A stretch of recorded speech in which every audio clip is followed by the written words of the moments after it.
च पिता त्वमेव त्वमेव बन्धुश्च सखा त्वमेव त्वमेव विद्या द्रविणं त्वमेव त्वमेव सर्वं मम देव देव।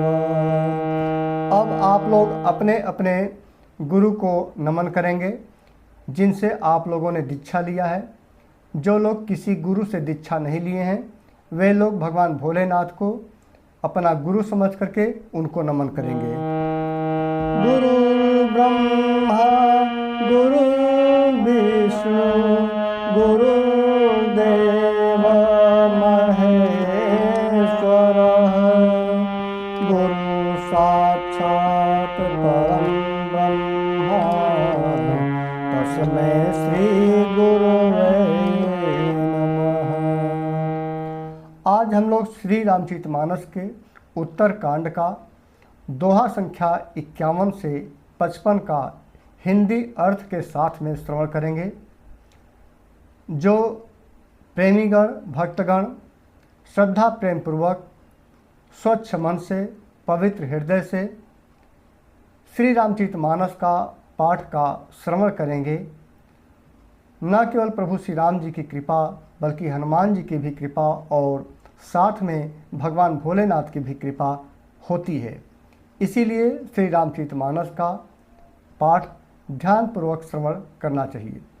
हमारे चैनल पे मैं जानता हूँ मित्रों कि बहुत कम लोग इसे श्रवण करते हैं, फिर भी मैं पोस्ट करता हूँ ताकि कुछ लोग ही सही लेकिन इसका श्रवण कर रहे हैं तो निश्चय ही कुछ लोगों को ही लाभ मिलेगा।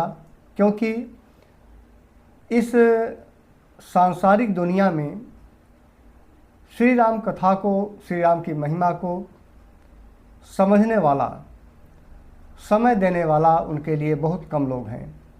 इसीलिए सभी का कल्याण नहीं हो पाता है, सभी का ये मनुष्य जीवन सार्थक नहीं हो पाता है। मित्रों, श्री रामचरितमानस का प्रभु श्री राम की कथा का श्रवण और पठन दोनों ही इस जीवन का उद्देश्य है और इस भव सागर से दूर करने में हमारा ये श्री रामचरितमानस हम सब का उद्धार करता है। हमारा मनुष्य जीवन जो मिला है इन्हीं भक्ति मार्गों के लिए मिला है, प्रभु का स्मरण करने के लिए मिला है। अभी तक अज्ञानवश इस सांसारिक मोहमाया में जो हम लोग पड़े रहते हैं और जो भी जीवन हम लोगों का व्यतीत हो चुका है उस पे अफसोस न करके, पश्चाताप न करके, बल्कि इस जीवन में जो भी अभी तक घटित हुआ है उस पाप को प्रायश्चित करके आज से श्री रामचरितमानस की कथा का श्रवण करें, निश्चय ही आपका कल्याण होगा। चलिए उत्तर कांड का दोहा संख्या 51 से श्रवण करते हैं। मामवलोकय पंकजलोचन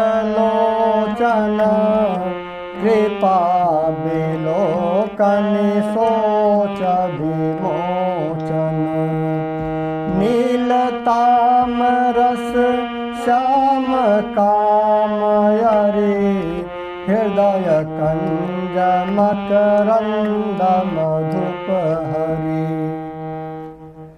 कृपा पूर्वक देख, इस चौपाई का आशय यह है कि कृपा पूर्वक देख या लेन मात्र से शोक के छुड़ाने वाले हैं कमल नयन प्रभु श्री राम। मेरी ओर देखिए, मुझ पर भी कृपा दृष्टि कीजिए। हे हरि, आपकी नील कमल के समान श्याम वर्ण और कामदेव के शत्रु महादेव जी के हृदय कमल के मकरंद प्रेम रस के पान करने वाले भ्रमर हैं। प्रिय मित्रों, प्रभु के इस पृथ्वी लोक को छोड़ने का समय आ गया है, इसलिए तमाम ऋषि मुनि उनके दर्शन करने के लिए आते हैं। वशिष्ठ जी भी आते हैं और वे कहते हैं कि हे प्रभु, मेरी ओर भी कृपा दृष्टि अपना डालिए। जातु धान बरुथ बल भंजन मुनि सजन रंजनाय गंजन भूसुर शशि नव वृंद बलाहक असरन शरण दीन जन गाहक। कहते हैं आप राक्षसों की सेना के बल को तोड़ने वाले हैं, मुनियों और संत जनों को आनंद देने वाले हैं और पापों के नाश करने वाले हैं। ब्राह्मण रूपी खेती के लिए आप नए मेघ समूह हैं और शरणहीनों को शरण देने वाले तथा दीन जनों को अपने आश्रय में ग्रहण करने वाले हैं। अतः हे प्रभु, आप हम पर भी कृपा करिए। भुजबल विपुल भार मही खंडित खरदूषण विराध बध पंडित राम नारी सुख रूप भूप बर जय दशरथ कुल कुमुद सुधाकर। अर्थात अपने बाहुबल से पृथ्वी के बड़े भारी बोझ को नष्ट करने वाले, खर दूषण और विराध के वध करने में कुशल रावण के शत्रु, आनंद स्वरूप राजाओं में श्रेष्ठ और दशरथ के कुल रूपी कुमुदनी के चंद्रमा श्री राम जी, आपकी जय हो। सुजस पुराण विदित निगमागम गावत सुर मुनि संत समागम कारुणिक व्यलिक मद खंडन सब विधि कुशल कौशला मंडन। अर्थात आपका सुंदर यश पुराणों, वेदों में और तंत्र आदि शास्त्रों में प्रकट होता है। देवता, मुनि और संतों के समुदाय उसे गाते हैं। आप करुणा करने वाले और झूठे मद का नाश करने वाले, सब प्रकार से कुशल अर्थात निपुण श्री अयोध्या जी के भूषण हैं। कलिमल मथन नाम ममताहन तुलसीदास प्रभु पाहि प्रणत जन सीताराम चरण रति मोरे अनुदिन बढ़ऊ अनुग्रह तोरे। सीताराम चरण रति मोरे अनुदिन बढ़ऊ अनुग्रह तोरे। अर्थात आपका जो नाम कलयुग के पापों को मथ डालने वाला और ममता को मारने वाला है। हे तुलसीदास के प्रभु, शरणागत की रक्षा कीजिए। प्रेम सहित मुनि नारद बरनि राम गुण ग्राम शोभा सिंधु हृदय धरे गए जहाँ विधि धाम।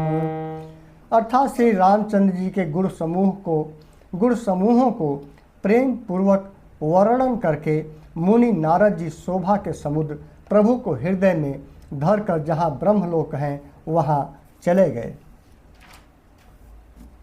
गिरिजा सुनहु विशद यह कथा मैं सब कही मोरे मति जाथा। रामचरित सत कोटि अपारा श्रुति सार दान बराने पारा। शिव जी कहते हैं, हे गिरिजे सुनो, मैं यह उज्जवल कथा जैसी मेरी बुद्धि थी वैसी पूरी कह डाली। श्री राम जी के चरित्र 100 करोड़ अथवा अपार हैं। श्रुति और शारदा भी उनका वर्णन नहीं कर सकते। रामयनंत अनंत गुणानि जन्म कर्म अनंत नमामि। जलसी कर मही रजगनि जाहि रघुपति चरित न बरानि सिराहि। देखिए प्रभु श्री रामचंद्र जी की जो कथा है वह जन्मों जन्मों तक अनंत ही रहती है। प्रभु भगवान भोलेनाथ भी कहते हैं कि हे उमा, ये जो प्रभु श्री राम जी की जो कथा है, जो भी मुझसे कहते बन पड़ा, जो भी अपने शब्दों में मेरी क्षमता थी सुनाते बना, मैंने तुमको सुनाया। लेकिन भगवान श्री राम की जो कथा है वह अनंत है, उनके गुण भी अनंत हैं, जन्म कर्म और नाम भी उनके अनंत हैं। जल की बूंदे और पृथ्वी के रज कण चाहे गिने जा सकते हों। सोचिए, भगवान भोलेनाथ क्या कहते हैं कि जल की बूंदे और पृथ्वी के रज और कण धूल भी चाहे गिने जा सकते हों, पर श्री रघुनाथ जी के चरित्र का वर्णन करने से हम नहीं चूकते। मतलब उनका जितना भी चरित्र का वर्णन किया जाए मित्रों, बहुत से ऐसे भी श्रद्धावान व्यक्ति होते हैं जो कहते हैं कि मैं यह कथा जानता हूँ, उनके अंदर अहंकार भी आ जाता है कि मैं तो यह कथा जानता हूँ, मुझे यह ज्ञान है, इस बात का ज्ञात है।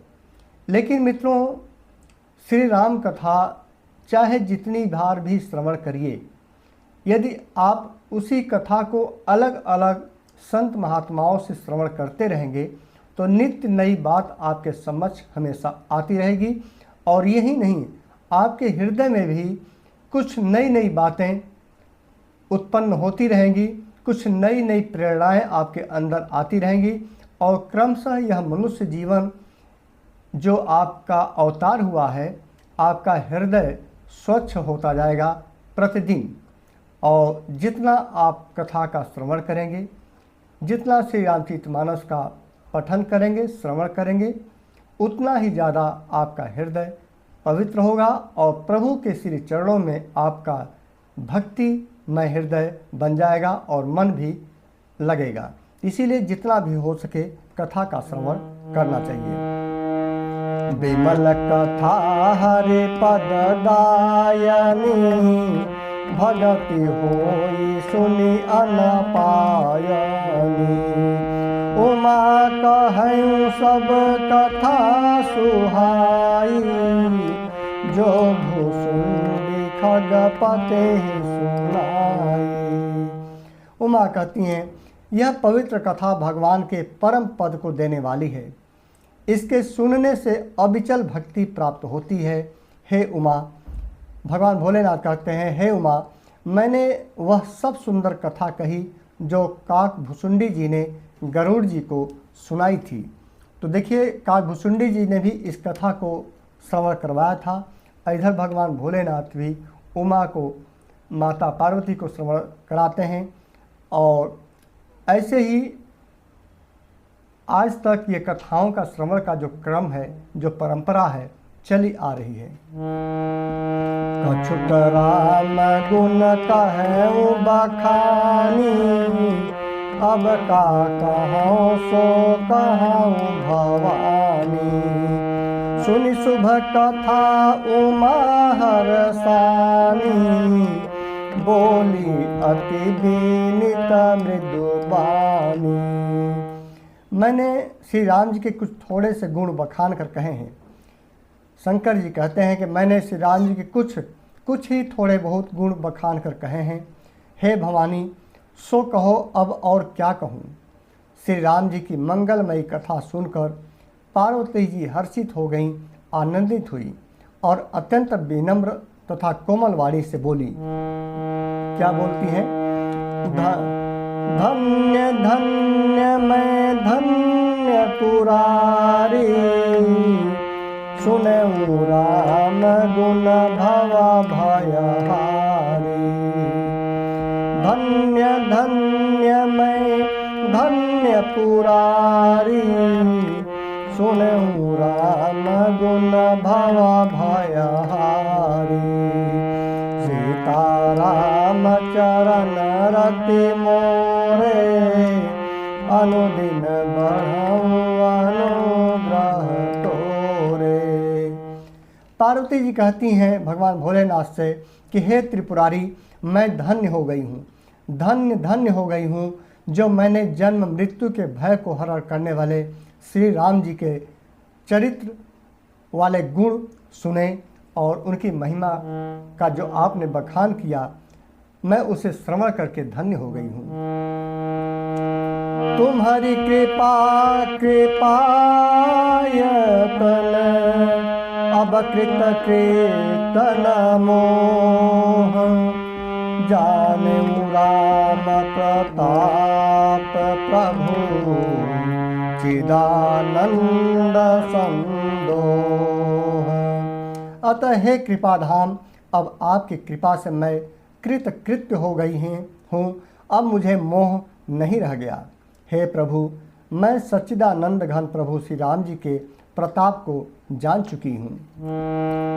नाथ तमानन शशि श्रवत कथा सुधा रघुवीर, श्रवण पुटन ही मन पान करे, नहीं आघात मति धीर। अतः हे नाथ, आपका मुख रूपी चंद्रमा श्री रघुवीर जी की कथा रूपी अमृत को बरसाता है। हे मति धीर, मेरा मन कर्ण पुटों से उसे पीकर तृप्त नहीं होता है। अर्थात चाहे जितना भी मैं सुनूं, मेरा जो कान है उस अमृतवाणी से तृप्त नहीं होता, परिपूर्ण नहीं होता। रामचरित जय सुनताया घाही, रस विशेष जाना तिन्ह नाही। देखिए, इस श्री रामचरितमानस के इस चौपाई में स्पष्ट तौर पर कह दिया गया है, महाकवि तुलसीदास जी ने कहा है कि जो भी रामचरित की कथा को सुनते सुनते अघा जाता है, लोग कहते हैं ना कि मैं तो बहुत ऊब गया, अब सुनने का मन नहीं करता, उनके लिए भी जो लाभ और हानि का व्यवस्था है वह कहा गया है, रस विशेष जाना तिन्ह नाही। रामचरित जय सुनताया घाही, रस विशेष जाना तिन्ह नाही। जीवन मुक्त महामुनि जेऊ, हरि गुण सुनहि निरंतर तेऊ। देखिए, इस चौपाई में महाकवि तुलसीदास जी ने कहा है कि श्री राम जी के चरित्र को सुनते सुनते जो तृप्त हो जाते हैं और कह देते हैं कि बस कर देते हैं, अर्थात बस करो, मैं अब ऊब चुका हूँ, तो उन्होंने तो इसका विशेष रस जाना ही नहीं। जो लोग प्रभु श्री राम जी की कथा का श्रवण का विशेष रस का पान कर लेंगे, प्रभु श्री राम जी की कथा से कभी उबेंगे नहीं और उनका मन हमेशा श्रवण करने का और ज़्यादा श्रवण करने का मन करता रहेगा। जो जीवन मुक्त महामुनि हैं, वे भी भगवान के गुण निरंतर सुनते रहते हैं। भवसागर चह पार जो पावा, राम कथा ता कहाँ दृढ़ नावा। विषयिन्ह कह पुनि हरि गुण ग्रामा, श्रवण सुख दयारु मन अभिरामा। प्रिय मित्रों, आप लोगों के साथ साथ मैं भी श्री राम कथा का जो पठन करता हूँ, आप लोगों को श्रवण कराता हूँ। मैं अपने आप को बहुत बड़ा भाग्यशाली समझता हूँ कि कुछ ही लोग श्रवण कर रहे हैं, लेकिन आप लोगों को श्रवण कराने का सौभाग्य प्राप्त हो रहा है। और आप जैसे भक्तों के माध्यम से, आप लोगों की प्रेरणा के जरिए मैं भी एक ये जो परिपाटी जो प्रारंभ किया हूँ, जो सिलसिला प्रारंभ किया हूँ प्रभु के श्री राम कथा का, वह अनवरत चलता रहे, यही प्रभु से कृपा मैं करता हूँ, यही प्रार्थना करता हूँ। श्रवणवंत यस को जग माही, जाहिन रघुपति चरित सोहाही। ते जड़ जीवन जात्मक घाती, जिन्हि न रघुपति कथा सोहाती। अर्थात जगत में कान वाला ऐसा कौन है, अर्थात जो सुन सकने में सक्षम है, ऐसा कौन है जिसे श्री रघुनाथ जी के चरित्र न सुहाते हों। जिन्हें श्री रघुनाथ जी की कथा नहीं सुहाती वे मूर्ख जीव तो अपनी आत्मा की हत्या करने वाले हैं, अर्थात आत्महत्या के बराबर है। हरिचरित्र मानस तुम गावा, सुनि मैं नाथ अमित सुख पावा। तुम जो कही यह कथा सुहाई, काग भसुंडी गरुड़ प्रति गाई। सीताराम चरण रति मोरे, अनुदिन बढ़ऊ अनुग्रह तोरे। अतः हे नाथ, आपने श्री रामचरितमानस का गान किया, उसे सुनकर मैंने अपार सुख पाया। आपने जो यह कहा कि यह सुंदर कथा कागभुसुंडी जी ने गरुड़ जी से कही थी, वह अति प्रिय लगी। विरति ज्ञान विज्ञान दृढ़, रामचरण यति नेह। बायस तन रघुपति भगति, मोहि परम संदेह। सो कौवे का शरीर पाकर भी कागभुसुंडी वैराग्य ज्ञान और विज्ञान में दृढ़ हैं। उनका श्री राम जी के चरणों में अत्यंत प्रेम है। हम तो मनुष्य हैं और उन्हें श्री रघुनाथ जी की भक्ति भी प्राप्त है। इस बात का मुझे परम संदेह हो रहा है। हम लोग मनुष्य होकर भी प्रभु की भक्ति नहीं कर पा रहे हैं और कागभुसुंडी जी एक कौवे का जीव धारण करके भी वे जो है कि प्रभु की महिमा का गुणगान कर रहे हैं।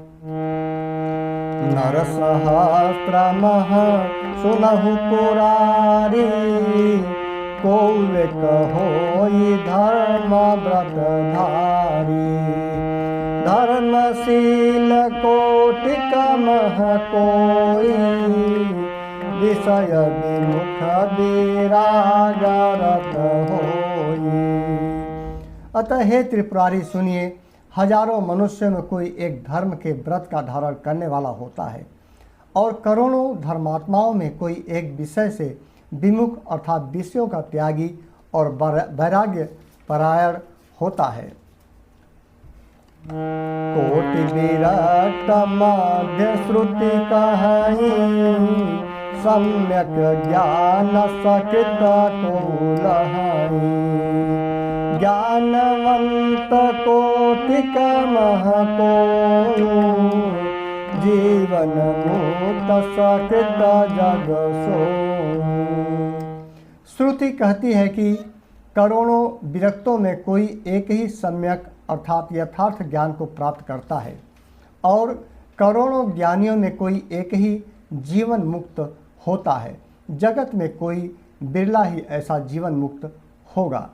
मित्रों, क्योंकि ज्ञान हासिल करना आसान है और उस ज्ञान का सदुपयोग जब तक भक्ति भाव से न किया जाए तब वह ज्ञान भी तब तक भी निरर्थक हो जाता है। यदि किसी को किसी शास्त्र का ज्ञान अधिक हो जाए और उसमें अहंकार की भावना आ जाती है ज्ञान का, तो वह निरर्थक हो जाता है। लेकिन वहीं यदि ज्ञान के साथ अहंकार न आए बल्कि ज्ञान के साथ प्रभु में भक्ति का बीज प्रस्फुटित हो जाए और आपका हृदय प्रभु के श्री चरणों में लीन हो जाए और उस ज्ञान का अहंकार न रह जाए, तो समझिए कि सोने पे सुहागा हो गया। फिर आपका जीवन मुक्त होना निश्चय ही आसान हो जाता है। 3 सहस्त्र महु सब सुख खानी, दुर्लभ ब्रह्मलीन विज्ञानी। धर्मशील विरक्त अरु ज्ञानी, जीवन मुक्त ब्रह्म पर प्राणी। मित्रों, वाल्मीकि रामायण में वाल्मीकि जी ने स्पष्ट तौर पर कह दिया है कि अभी मैं वाल्मीकि रामायण का भी आप लोगों का संपूर्ण श्री वाल्मीकि रामायण का भी श्रवण आप लोगों को करवाऊँगा, यह श्री रामचरितमानस का पाठ समाप्त होने के बाद। मित्रों, वाल्मीकि जी ने स्पष्ट तौर पर कहा है कि यह जो मनुष्य जीवन हम लोगों का मिला है, यह वास्तव में सुख सुविधाओं का भोग करने के लिए नहीं मिला है, तथापि यह मनुष्य जीवन जो मिला है प्रभु की ध्यान और भक्ति करने के लिए मिला है। अपने कर्म को करते हुए अपने जीविका उपार्जन का साधन की व्यवस्था करके बाकी समय प्रभु की भक्ति में लीन रहने के लिए दिया है। और एक तरह से प्रभु ने परीक्षण के लिए यह मनुष्य जीवन दिया जाता है 84 लाख योनियों में, क्योंकि मनुष्य रूप में जन्म लेकर सबसे बुद्धिमान व्यक्ति माना जाता है। और यह मनुष्य जीवन केवल भक्ति के लिए मिलता है, प्रभु को याद करने के लिए, उनका स्मरण करने के लिए मिलता है।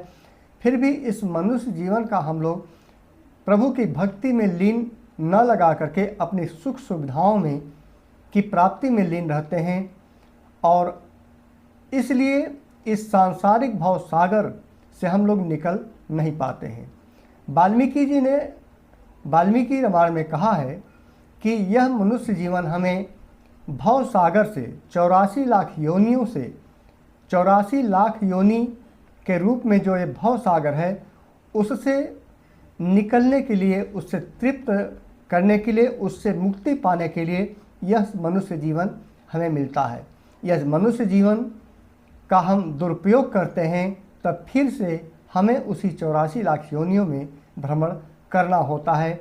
इसीलिए जब आपके पास ज्ञान हो गया कि यह मनुष्य जीवन किस लिए मिला है, तो निश्चय ही आज से ही आप लोग प्रभु के भक्ति में अपना संपूर्ण समय जीविका उपार्जन के बाद जो भी समय मिलता है वो दें, और जीविका उपार्जन का कर्म करते हुए भी प्रभु का स्मरण करते रहें। अर्थात इस चौपाई का आशा है हजारों जीवन मुक्तों में भी सब सुखों की खान ब्रह्मा में लीन ज्ञानवान पुरुष और भी दुर्लभ हैं। धर्मात्मा और वैराग्यवान ज्ञानी जीवन मुक्त और ब्रह्म लीन है। सबते सो दुर्लभ सुर राया, राम भगति रत गत मद माया। सो हरि भगति काग किनि पाई, विश्वनाथ मोहि कहाँ बुझाई। सीताराम चरण रति मोरे, अनुदिन बढ़ऊ अनुग्रह तोरे।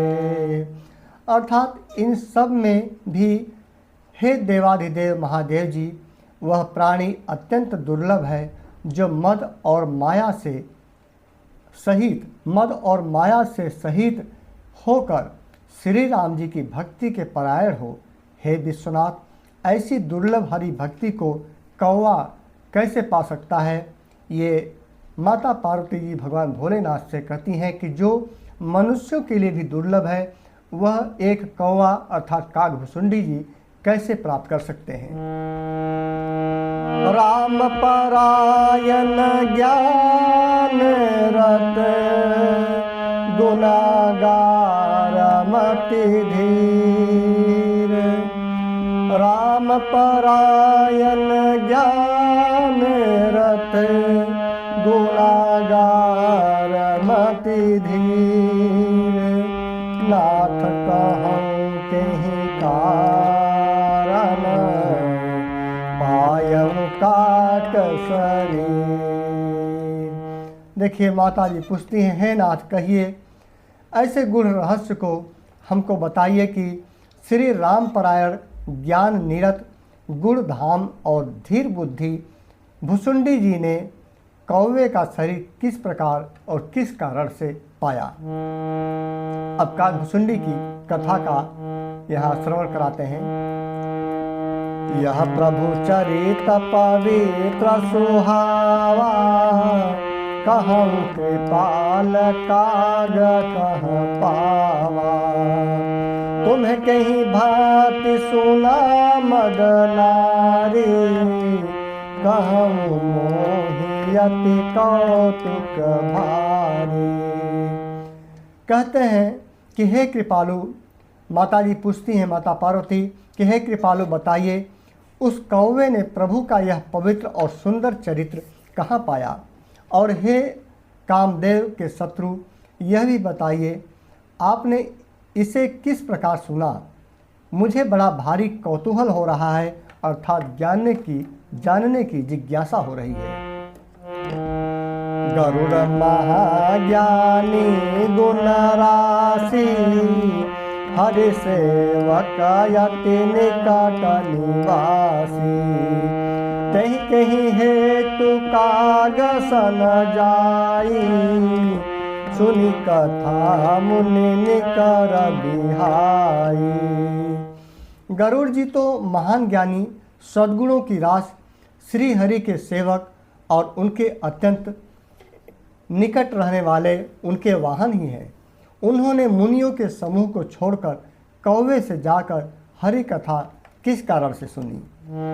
कहम कवन विधि भाषम बादा, दो हरि भगत का गौर गादा। गौरी गिरा सुनी सरल सुहाई, बोले शिव सादर सुख पाई। अतः हे भगवान, हे नाथ, कहिए कागभुसुंडी जी और गरुड़ इन दोनों हरिभक्तों की बातचीत किस प्रकार हुई? पार्वती जी की सरल सुंदर वाणी सुनकर शिव जी सुख पाकर आनंद पाकर आदर के साथ आगे कहते हैं। आगे क्या कहते हैं? धन्य सती पावन मति तोरी, रघुपति चरण प्रीत नहीं थोरी। धन्य सती पावन मति तोरी। भगवान भोलेनाथ जी माता पार्वती के विचारों का सम्मान करते हैं कि धन्य हो तुम्हारी मति। मति माने बुद्धि होता है कि तुम्हारी मति कि यह जानने की जिज्ञासा तुम्हारे अंदर पैदा हुई। धन्य सती पावन मति तोरी, रघुपति चरण प्रीत नहीं थोरी। सुनहु परम पुनीत इतिहासा, जो सुनि सकल लोक भ्रम नासा। कहते हैं कि हे सती, तुम धन्य हो, तुम्हारी बुद्धि अत्यंत पवित्र है। श्री रघुनाथ जी के चरणों में तुम्हारा कम प्रेम नहीं है, अत्यधिक प्रेम है। अब वह परम पवित्र इतिहास सुनो, जिसे सुनने से सारे लोक के भ्रम का नाश हो जाता है। अब देखिए कागभुसुंडी जी की और गरुड़ जी की कथा का प्रसंग यहाँ भगवान भोलेनाथ जी बताने जा रहे हैं कि किस प्रकार उनको श्री राम की कथा का आशीर्वाद प्राप्त हुआ। उनको एक कौवे के रूप में कागभुसुंडी जी को इतनी बड़ी राम भक्ति कैसे पैदा हुई? उपजई राम चरण विश्वासा, उपजई राम चरण विश्वासा। भवनिधि तर नर बिनहि प्रयासा, सीताराम चरण रति मोरे। अनुदिन बढ़ाऊं अनुग्रह तोरे। अर्थात तथा श्री राम जी के चरणों में विश्वास उत्पन्न होता है और मनुष्य बिना ही परिश्रम संसार रूपी समुद्र से तर जाता है। एक सुंदर दोहा। ऐसी प्रश्न विहंग पति, किन्हीं काग सन जाई। सो सब सादर कही हूँ, सुनहु मन लाई। अर्थात पक्षीराज गरुड़ जी ने भी जाकर कागभुसुंडी जी से प्रायः ऐसे ही प्रश्न किए थे। अतः हे उमा, मैं वह सब आदर सहित कहूँगा, तुम मन लगाकर सुनो। प्रिय मित्रों, श्री राम कथा उत्तरकांड का दोहा संख्या 55 आज संपन्न होता है।